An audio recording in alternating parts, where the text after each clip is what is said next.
اهدنا الصراط المستقيم. Has been mentioned. I don't know if I mentioned this before. This surah will keep repeating one theme. One of the themes it keeps repeating is Islam. Islam itself. One of the themes that kept getting repeated in Surah Al-Baqarah were Iman. Iman kept coming up, a heart becoming hard, then water coming out of the heart, right? Fi qulubihim maradun, aman al-rasul, Iman, Iman, Iman, Iman, Iman. Constant discussion on Iman. In this surah we'll find a continuous discussion on Islam, the practical manifestations. Of course, justice is tied directly to Islam itself. Inna ad-deena inda Allahi al-Islam. No doubt, the means of executing judgment with Allah, acceptable to Allah, as far as Allah is concerned, is al-Islam, is Islam itself. Inna ad-deena inda Allah, the acceptable way with Allah. You know, deen from dain, as I mentioned before, dain is a loan. We read the ayah of loans in Surah Al-Baqarah, إِذَا تَدَايَنْتُمْ بِدَيْنٍ إِلَىٰ أَجَلٍ مُسَمَّى. Right? When you give each other a loan. Deen, is tied to that because a loan is very specific expectations from between two parties. And that's what dealings with people are. It's a set of very particular expectations. There are expectations between husband and wife, father and child, father and son or daughter, parents, children, extended relatives, imams and communities, governments and people, etc. These are all very particular relationships. Each of them come with their own parameters. When someone understands exactly what to give to somebody and what to expect back from somebody, and when to give and when to expect, this is essentially deen. That's what deen boils down to. The Arab says, كَمَا تَدِينُ تُدَانُ. The way you deal with others, you will be dealt with. That's the famous Arabic idiom, كَمَا تَدِينُ تُدَانُ. Right? It's a way of dealing with people. So the way to deal with life itself, that's the phrase that's commonly used in translations, right? Deen is translated as way of life, right? Way of life. What that implies is every interaction you have in life, every dealing you have in life is going to be based on, as far as Allah is concerned, it'll be based on submission. You'll have to submit that dealing, that transaction, that interaction to Allah first. That's Islam. In the more common sense, we say deen is religion. So that's one of the meanings of the text also. The religion acceptable with Allah is Islam. But it goes deeper than that. Every interaction, every transaction that you're going to engage in, if it's going to be acceptable with Allah, it'll be based on submission. And Allah al-Islam. وَمَا اخْتَلَفَ الَّذِينَ أُوتُوا الْكِتَابِ. And those who were given the book, الَّذِينَ أُوتُوا is majhul, it's passive. Those who were given the book did not fall into disagreement at all. إِلَّا مِن بَعْدِ مَا جَاءَهُمُ الْعِلْمِ. Except after knowledge had come to them. Is this something mentioned in Baqarah? Yes, it has been. And so here Allah Azza wa Jal repeats, and He's going to review a lot of lessons from Baqarah, lest we forget. جَاءَهُمُ الْعِلْمُ بَغْيًا بَيْنَهُمْ. And that rationale has also been mentioned before. What makes people of knowledge, people who were given the book, by the way, the book was revealed by Allah Himself, so it was full of justice. And if it was full of justice, there shouldn't be any disagreement, because of course that's the ultimate authority and it's full of wisdom, so what's there to disagree about? There should be no room for disagreement once the book has been revealed. So then the question then became, how come people of knowledge disagree? And by the way, that's not an old question. To this day, you get asked this question. When I was in the UK, some young brother came and asked me the same question. Brother, people are so knowledgeable, why do they hate each other? Because they have a lot of that in the UK, apparently. Sometimes, like people not speaking out against each other, people of knowledge. We have our share of that here, pretty much all over the Muslim world. And this young brother is trying to learn his religion. Everywhere he tries to go, he sees people bashing each other. So he gets kind of like, you're knowledgeable people. Why do you disagree? And Allah Azza wa Jal gives a rationale. They did not fall into disagreement with each other at all, except after knowledge had come. It's like before they had knowledge, they were far more unified. But after knowledge came, the only reason was بَغْيًا بَيْنَهُمْ, out of an urge to dominate, to overtake one another. Bagha yabghi, to transgress over somebody else's property, to take over. They wanted to dominate, show their dominance over somebody else. That was the urge. This is the maf'ul lahu, the object that displays reason, right? That's all it was between them. That's all it boiled down to. It was a contest of egos. The previous ayah talks about, this ayah even began with submit yourself. Submission itself is an act of humility or no? Submission itself is an act of giving up your ego. Allah says the only way someone can have knowledge of this deen and then end up disagreeing is that they don't understand what the essence of this deen is to begin with, to submit themselves. That essence is gone. That's a very scary reality for a Muslim to understand, especially for Muslims who are trying to understand and learn their religion. The more we learn, the closer we get to ulul ilm, right? People of knowledge. Maybe even a little ulul ilm al-qalil, let's be honest, right? The possessors of very little knowledge. But the more knowledge we start getting into, you'll find yourself getting into more debates. You'll find yourself getting into more disagreements. You'll find yourself getting into more like this way, this is this way, and that one's that way, and this one's that way, you know? And one has to check themselves, did I learn this knowledge to get into this stuff? Or was it supposed to increase me in my submission? Why was I learning to begin with?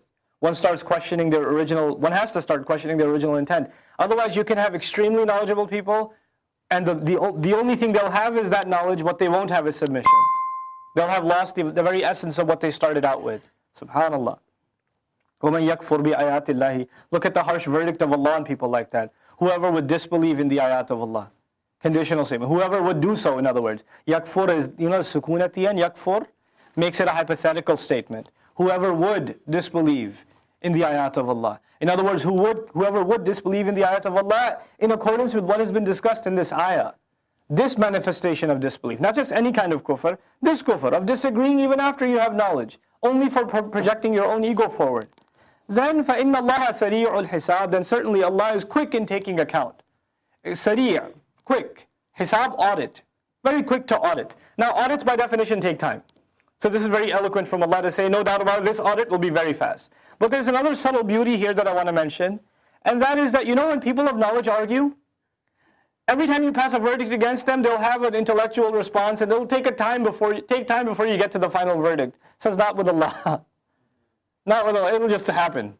It won't be a long debate before a judgment is passed. فَإِنَّ اللَّهَ سَرِيعُ الْحِسَابِ فَإِنْ حَاجُّوكَ. Then this is going back to the people of the book. Some of them who were debating with the Messenger sallallahu alaihi wasallam. There's in Quran we have mujadala, to debate, jidal, right? Like the surah's name is Suratul Mujadala. Then there's hajja, al-muhajaja, hijaj wa muhajaja. What this word means in Arabic is the word hujja itself means you were debating with somebody and you came up with one final cutthroat proof or evidence, and at the end of it your opponent was completely stumped. Right? You completely stumped your opponent and they had nothing to say in response, then you have a hujjah against them. So you made an unbeatable case against them. That's what hujjah implies. From mufa'ala, فَإِنْ حَاجُّوكَ means when they are trying to stump you in debate, when they're trying to find something to get you with, and that's what they're constantly trying to do, if that's what the case has been, فَقُلْ, then just respond. Don't get into it. Don't get caught in the nitty-gritty. Just say the overall. Aslamtu wajhiya lillah. I have submitted my face to Allah. If you say aslamtu, like Ibrahim said, aslamtu rabbil alamin alayhi salam, I submit myself to the master of the worlds. Here Allah says, aslamtu wajhiya lillah. I submit my face to Allah. So he adds the phrase face. The question is why? Submitting yourself is already an act of humility. But adding face to submission is further humility. And that's in direct contrast with what those who disagreed in the book were doing. Baghiyan, their arrogance was manifest in the word baghi, and the humility of Allah's messenger is manifest in the phrase aslamtu wajhiya. It's contrast. Wajhiya lillahi. وَمَنِ اتَّبَعَنِي. And whoever would follow me. And out of his humility, he doesn't even fulfill the pronoun. He leaves it half. مَنِ اتَّبَعَنِ. Not even مَنِ اتَّبَعَنِي. This is a continuation of the expression of humility. Because he speaks less of himself. With the word ni. وَقُلْ لِلَّذِينَ أُوتُوا الْكِتَابِ. And say to those who have been given the book. وَالْأُمِّيِّينَ. And say to those who are unlettered. Meaning, the messenger is now being commanded in this Madani surah, talk to the people of the book and give a declaration to the Makkans also. Al-Ummiyin are the Makkans. Aslamtum. Are you coming to Islam or what? Are you submitting yourselves or what? The previous surah would have asked the question, Aminu. Aminu bima anzaltu. Believe in what I've sent down. Iman was mentioned. Now what's mentioned? Islam. Inna dina indallahi al-Islam. Aslamtum fa in aslamu. Then if they do in fact submit themselves, faqad ihtadaw. Then in that case they've committed themselves to guidance. Wa in tawallaw. And if they turn away, فَإِنَّمَا عَلَيْكَ الْبَلَاغُ. Then the only responsibility you have is to deliver a message. That's all you have to do. In the previous surah we also read, فَإِن تَوَلَّوْا فَإِنَّمَا هُمْ فِي شِقَاقٍ.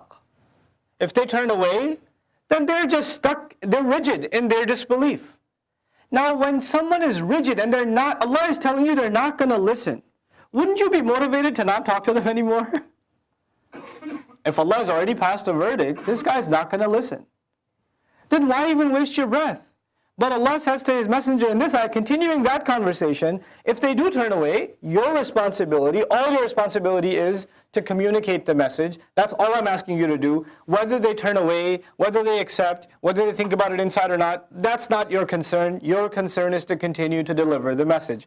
And that's something a Muslim needs to understand when we partake as a community and as individuals, the efforts of da'wah within our family and within our communities.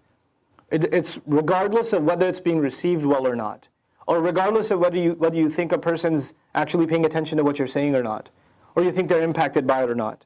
Because we can get very frustrated with giving advice to somebody and then brushing it off, right? Your job is nothing but to deliver a sincere reminder. If you start thinking, I gave such an awesome speech, and yet this guy is still the way he is, then you're starting to think you're the muqallib al-qulub. You're the changer of the hearts. You're not. I'm not. We can say 1,000 words, and Allah put half a word, Allah will put His kun in it. He'll put His blessing in it. And that word can change somebody's life. Not because it came out of our mouth, but because Allah empowered that one word. You know? Just because of that. So, this is the attitude being taught to the Messenger ﷺ. Wallahu basirun bil ibad, and Allah is in full view of the slaves. Interestingly, Wallahu basirun bil ibad is the second time now. Before we already read, وَرِضْوَانٌ مِّنَ اللَّهِ وَاللَّهُ بَصِيرٌ بِالْعِبَادِ. Should I tell you of something better for the slaves than all of the temptations of this world? There Allah said, لِلَّذِينَ اتَّقَوْا. Those people who have taqwa. Allah described the people of taqwa and He said they'll get Jannah, and at the end of it He said He's in full view of the slaves. Now He's saying He's in full view of the slaves again. But this time it's in response to them turning away.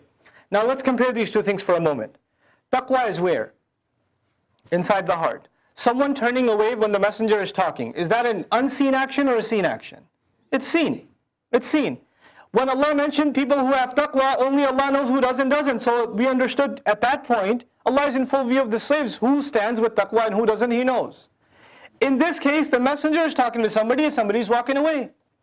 But even then Allah says, you don't pass a verdict, I have the full view. Because I know, I've already explained to you, I know what's inside the hearts. So it's a reminder of what came before. Wallahu basirun bil ibad.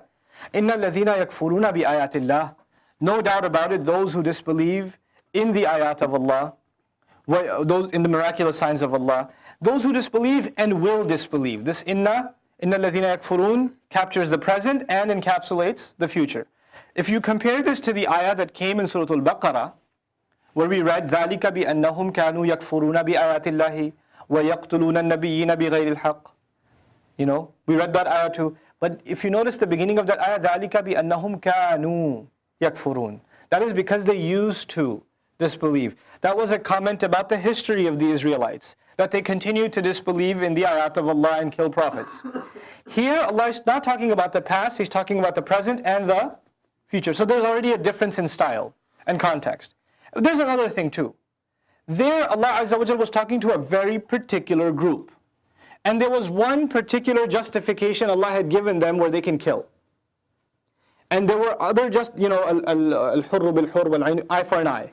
That was the ruling, eye for an eye. Other than that, you cannot kill. That was the legal verdict on them.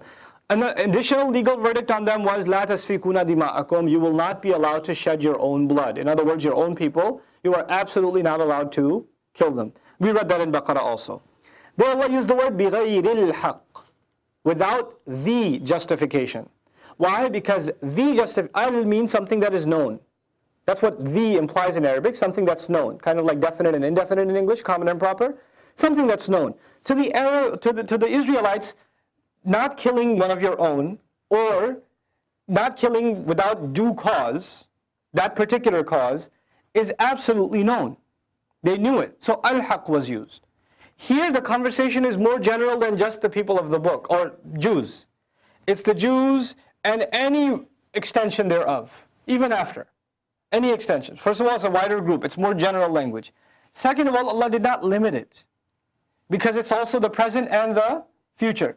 Now, the justifications of the past may have been known, just like the past is known. You know how the future is uncertain and unknown? So those justifications may also be unknown. So we find not بِغَيْرِ الْحَقِّ, we find بِغَيْرِ حَقٍّ. For any justification whatsoever. Those who killed prophets, those who engage in the killing of prophets without any imaginable justification. I would like to add the word imaginable so you appreciate the spirit of haqqin here. Any thinkable justification. وَيَقْتُلُونَ الَّذِينَ يَأْمُرُونَ بِالْقِسْطِ مِنَ النَّاسِ. And they also engage in the killing of those who command to justice from out of the people. Bani Israel engaged in the killing of prophets. They engaged in the killing of prophets. Muslims did not. Because we didn't have prophets after the Messenger ﷺ. Who did we have? Well, we had ulama. We didn't have prophets, but we had scholars. You know, the Prophet ﷺ in a hadith says, "Ulama'u ummati ka anbiya bani Israel." Scholars of my ummah are like the prophets of Bani Israel.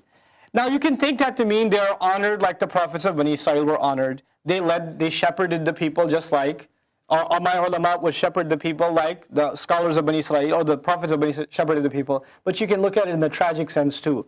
What happened to the prophets of Bani Israel? They were executed. They were killed by their own people, conspired against. What happened to our ulama across history? Some of the greatest scholars you'll read about, killed at the hands of who? Muslims. Over and over again. To this day. Over and over again. You know? So Allah Azza wa Jalla says, those who kill, they kill those who command to justice from among the people. Interesting, Allah did not just say they killed the ulama. He didn't just say they killed the believers. They killed the Muslims. He said they kill those who command to justice. In other words, when people have a particular agenda of holding on, their interests lie in injustice, then they can sense anybody. When somebody's talking about Islam in any way, that's fine. The moment they start tying Islam to justice itself, a red flag goes up. They have to be eliminated. So long as you keep these two things, divorced, Islam and justice, that's fine. Then we won't hurt you. But if you start talking about justice, الَّذِينَ يَأْمُرُونَ بِالْقِسْطِ مِنَ النَّاسِ, they have to be executed because they're doing the same thing prophets. They earned themselves that kind of death for that reason. Because they called for justice. They rattled the status quo of that society. فَبَشِّرْهُمْ بِعَذَابٍ. By the way, you don't even have to think about this at the governmental level. Think about this in your family level. There are injustices happening in your family. Your extended family, in-laws being unjust to each other, grandfather being unjust to the children, etc., etc. All kinds of injustices happening in our family. You guys probably could tell these stories till the end, for years on end. That won't end, of injustices within families. Who speaks out against them? And if you do, what's going to happen to you? You're going to get socially murdered.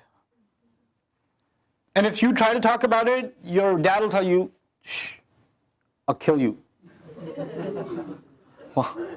Right? Because speaking out about justice, especially when it comes to those who are closest to you, which is what we're supposed to do, is difficult. You make a lot of enemies that way. And you start getting labeled like, oh, who do you think you are? Telling us about justice. He's so self-righteous of you. Right? These are the same things that were said to prophets, and we'll read that later in the Quran. When they call people to justice, like, yeah, they think they're so pure. That's how they tell you. Oh, look at these guys. They think they're so holy. Thanks a lot. That was their attitude of the people. الَّذِينَ يَأْمُرُونَ بِالْقِسْطِ مِنَ النَّاسِ فَبَشِّرْهُمْ بِعَذَابٍ أَلِيمٍ. Then congratulate them, those criminals who killed these callers to justice, then congratulate them of painful punishment. There's sarcasm in the Quran. Congratulations, you're going to burn and it's going to hurt. I hope you like it. There's literally sarcasm in the Quran.